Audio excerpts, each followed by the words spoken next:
Day of Reckoning is a game I feel like I should have more love for. I was a PS2 kid growing up, so I got SVR05 in 2004 when this game came out, but as you're going to see, I might have gotten the shit end of the stick when it comes to arenas. DOR excludes 4 of SVR's venues, presumably to save memory on the mini-disc, but what we have in some cases is actually better in this game than the ones that I grew up with. But we're gonna rank all 12 DOR 1 arenas from worst to best right now and find out. Starting off our list at number 12, dead last, is the House Show Arena. This is a wonderful concept that I am stunned never translated to SVR. Maybe it's a WWE branding thing that they wanted to steer away from the words house show, but I love the idea of a bare bones arena.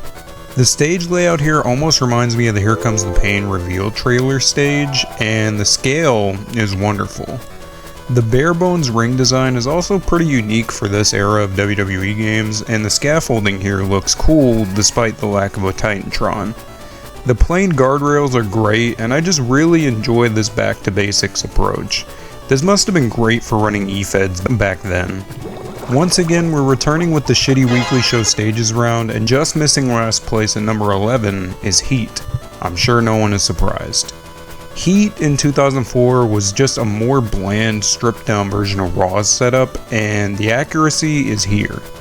I do like the dynamic shards and side panels on the stage though. The WWE banners in the crowd are neat, and sure, you know, the generic ring aprons are lame, but it could be worse. The star of this venue is the Minitron graphic. That's awesome as hell, and pretty accurate to the time. The nameplate is also kinda sick too. Our top 10 DOR stages starts with Raw, and this is exactly what you'd expect from 2004. The steel on the stage design here is more gray than the bluish tones we got in SVR. The Minitrons and ring aprons are sort of accurate as well, and the scale factor is great here. I will say though that the announce table is incorrectly at ringside, and that's a bummer. The banners in the distance are also returning here, and I'm sure you've noticed already, but I apologize for the quality of the footage for this video. This game was a nightmare to emulate despite all the different setups I attempted. I'm getting better hardware soon, stay tuned. We're unfortunately finishing off our shitty weekly show stages round with Smackdown here at number 9 because Velocity is not an arena in this game. The scale factor here is once again nailed. I will say the Sidetron is not as dynamic as the SVR Sidetron, and the Minitron is pretty nice though, all things considered. The ringside area looks correct, and I appreciate the added detail of the glass shards on the stage floor. And you know, of course, those famous roof accents are still included. I really appreciate the small stuff like that more and more every time I make one of these videos. Number 8 brings us to the Royal Rumble, and it feels weird to place a stage design I loved so much as a kid so low on the list. I watch this pay-per-view constantly on VHS. The graphics packages on the Trons are really nice though, and the dynamic side panels on the stage are pretty cool. But I still think, just like SVR, that this nameplate is a little unappealing. Wait a minute! Look! He's been hiding The pay-per-view banners, the whole time! it's such a dumb oversight when other arenas in the game have the correct banners. Number 7 brings us to No Way Out, and while I really enjoy the stage design and the scale of everything here, I kind of preferred the Cockroach Minitron graphic from SVR over this DOR one here. The massive chain links on the stage design still look cool though, and the nameplate is still giving Saw 1. The ring apron is an instant classic, but I think I actually prefer SVR05's arena lighting over this game. That's not necessarily a knock on this arena, I just noticed it the most recording in this venue. There's still no fucking WrestleMania sign or pay-per-view banners in this arena, but at least the scaffolding on the stage is more apparent in this Day of Reckoning rendition of No Way Out. Just missing our top 5 DOR arenas is Unforgiven, and this is a step up from SVR's version for sure. I mean, the Titantron outline being radically different is subjectively better to me, but the flaming Minitron is just sick as hell, and it's a big improvement. The ramp has dynamic lighting, and the nameplate is still accurate, but still kinda shitty. The ring apron is classic though, and the scaffolding on the stage still bugs me because it looks like it should be climbable. The graphics package has Kane still looking like Aphex Twin, but by far the highlight of this arena for me is the electronic runner in the crowd. I double taked when I saw it because Ukes forgot so many details like that in other arenas, but somehow has it here. This rules.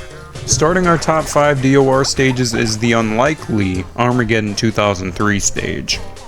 Sure, this is recycling the Raw set a lot, but the improvements here are wonderful compared to what we got in SVR.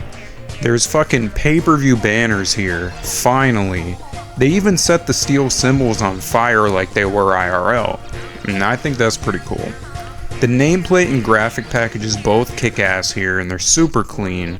Honestly, the glow up from SVR in this arena, mixed with the Kurt Angle entrance, kinda got me fired up recording this. They also retained the awesome Thriller eyes design on the ring apron. And just missing our top 3 at number 4 is No Mercy, and this is a sleeper hit. The stage design is awesome, the thorns look sick as hell, the nameplate and graphics package both look great, and surprisingly to me, they got the pay-per-view banners in here.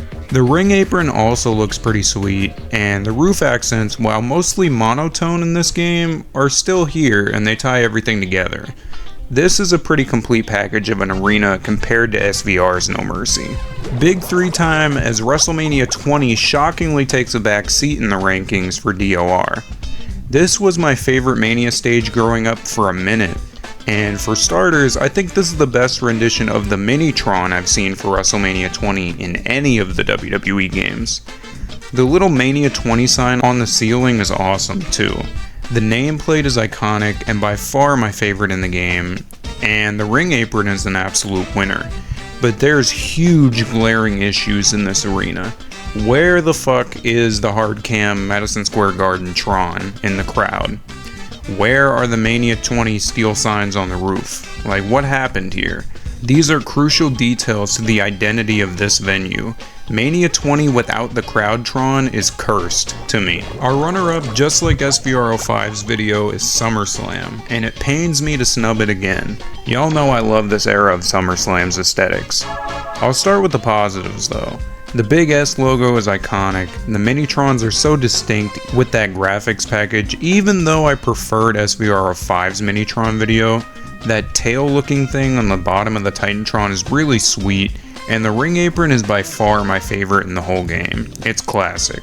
The light rigs on the side of the Trons are so sweet, and the little added floor decals are pretty neat as well. And the nameplate here rules, but my biggest problem with this arena is a common theme of DOR. No pay-per-view banners. Why?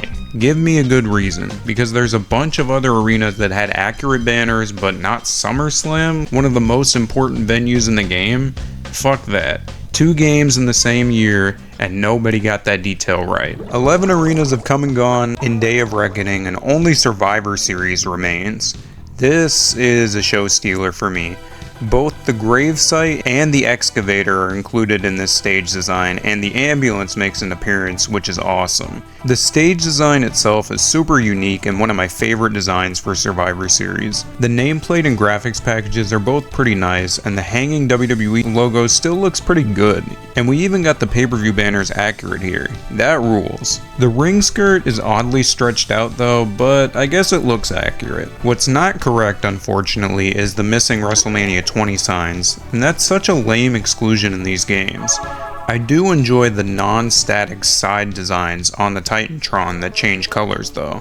I guess these games have taught me I can't expect perfection here, but this is as close as I'm gonna get in terms of arenas. To wrap things up, I do feel like I was more of a WrestleMania 19 on GameCube kid growing up, which is a game I'm meaning to cover later, but Day of Reckoning 1 still has a lot to offer that I guess I never noticed.